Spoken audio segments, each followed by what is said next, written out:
Hej YouTube. Nå, så vil vi på andejagt en tur. Vi sidder her i Sløringsnet. Vi har Anne med. Runes datter, som vi må håbe, hun bringer held i dag.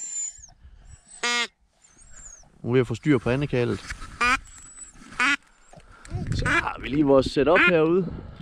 Lidt løgvinder og en spinningring. Skal vi se, hvad der sker? Jeg tror bare ikke, de går på mig. Ja, det går nok. Jeg behøver faktisk heller ikke at skrive ind. Nej. Og når kommer Hold, ind... fuck, de kommer lav. Hvad så en?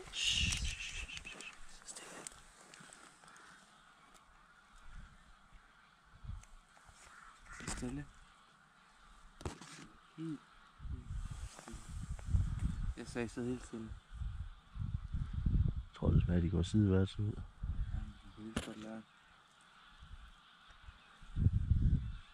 Men ja, de kommer jo rigtig fint lav, dem der. Store, fede grågæs. Det kunne godt ske, hvor. Prøv du? Der kommer en, der er krydsen.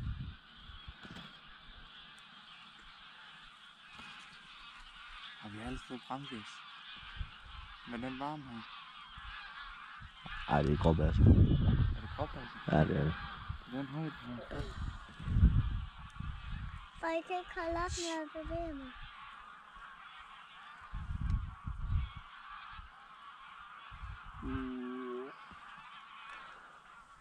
Nej, det er også okay. Du må godt bevæge dig lidt. Ja, nu er de for langt. Eller nu kommer de ikke den her vej alligevel. Kommer de ikke mere. Det var lige ved at blive spændende, det der. Det var lige ved at blive rigtig spændende.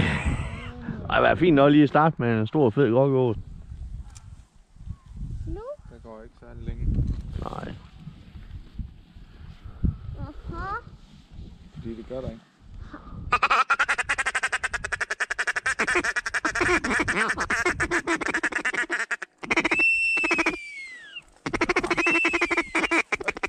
Kom der.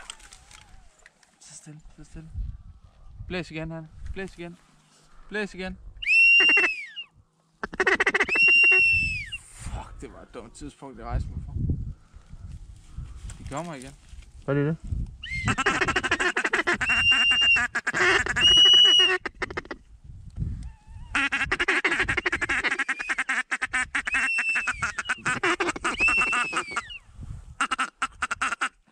Hold. Der kom lige 5 krigerne. Okay. Blæsende ind. De har været tæt på os, for jeg kunne høre vingesuset. Jeg så De dem var ikke. meget tæt på. Hvem er det, der kører crosseren? Det ved jeg ikke, skal. Det er jeg jo ligeglad med lige nu. Ja, der er ender i luften. Nu er der ender. Alva, kom ind.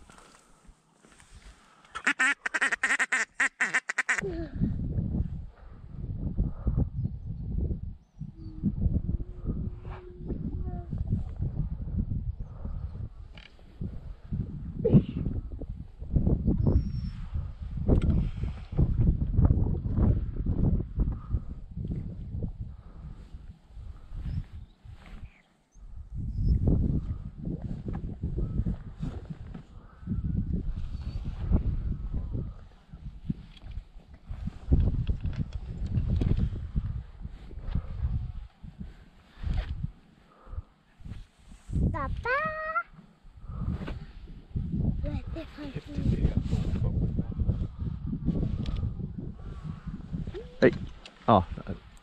Hvad var det? Kriger. Var det krigender? Ja. For helvede. Jeg var sgu lidt i tvivl.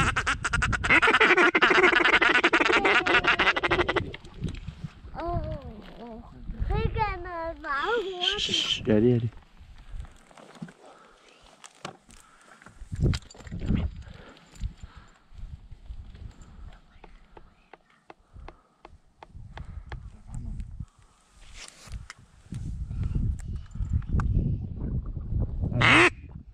Fuck, de var hurtige, mand. Ja. Så Jamen, jeg synes lige, det ligner altså, andre småfugle lige, det kommer susende. Hvad så kan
Sådan. Afsted med hunden. Død fugl. Død fugl. Der skulle gerne være 2, håber jeg. Ja, jeg klappede en til sidst. Jeg klappede en først, håber jeg.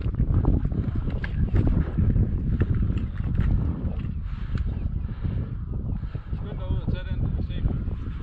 Ja.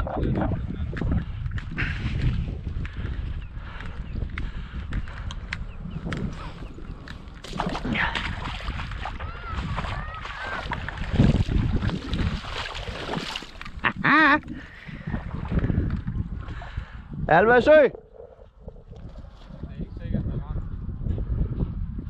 Skød fra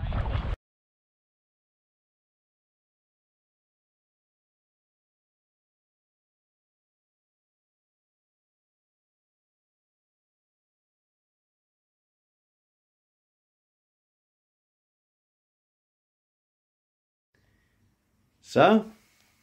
Så er vi hjemme igen. Det er faktisk dagen efter. Men det blev for mørkt. Jeg ville egentlig gerne have lavet en afslutning derude, men det blev for mørkt. Så i stedet for, så får I den nu her. Det var jo en super fed tur. Altså, ja, jeg har været på andejagter, hvor man næsten ikke kunne nå at lade, før de næste er ind og var der, og hvor der blev skudt væsentligt mere. Men personligt synes jeg, at en jagt som den her, hvor ænderne nogle gange kommer så hurtigt, man næsten ikke når at se, hvad det er, om det er krigænder eller jejler eller lignende. Det var også derfor, jeg undlod at skyde, fordi jeg var simpelthen i tvivl, at de kom. Jeg kan egentlig godt se det på videoen, når jeg sidder og kigger her efterfølgende, men lige i øjeblikket, der var jeg i tvivl, at de kom susende, så ja, de fik lov at flyve videre. Og det giver spænding. Gæster er ved at komme tæt nok på. Og så at det lige slutter af med en skudchance, hvor ænderne kommer dumpende ned i lokkerne. Altså hvor de simpelthen smider sig ned imellem. Så kan man diskutere, kunne skydningen have været bedre? Ja, måske. Men altså, det gav en and. Og en krigand, det er selv på opfløj. Det er altså ikke, det synes jeg ikke er en 0-tur overhovedet. Så fed tur, og en fed start på andejagten. Det var min første tur efter ænderne i år. Jeg havde stadig efter kraver og duer. Duerne på regulering selvfølgelig. Så det var fedt at lige at komme til tur afsted efter ænderne. Men hvis vi lige hurtigt skal runde anden, det gav. En lille fin krigand der. Så er den her. Rigtig fint eksemplar. Og Runes datter der, hun var så vild med den, at jeg faktisk endte med at tilbyde og udstoppe den, så hun kunne få den ind på værelset. Til et evigt minde om hvad hedder det, om ikke den første, så i hvert fald en af hendes første andejagter. For vi var egentlig enige om, at selvom hun selvfølgelig begyndte at fryse og var lidt utålmodig til sidst, og det er så fedt at have ungerne med. Jeg skal helt klart også have mine bonusdøtre med noget mere nu her. Så det er fedt, de gider, og det er fedt at dele det der med dem, så det gør jeg simpelthen gerne. Og jeg tror faktisk, det bliver til en lille video omkring udstopning af den. Og nok også til overrækkelsen til hende, når hun endelig skal have den. Det kunne være lidt fedt at se hendes ansigt. Jeg var ombestemt og tænkte, den skal ikke hen. Men det får vi se. Ja, jeg håber, I kunne lide det. Og hvis I kunne, så kunne det være mega fedt med en tommel op. Det tager sekunder. Og det samme gør det for at abonnere på kanalen. Der kommer, tør jeg godt love, en del mere jagt nu her, hvor sæsonen den for alvor skudt i gang. Så hvis I kan lide indholdet, så kommer der mere af det. Hvis I har forslag til, hvordan jeg kunne forbedre det, så endelig skriv ned i kommentarerne. Jeg er meget modtagelig over for konstruktiv kritik. Så. Men ja, indtil vi ses næste gang. Hej!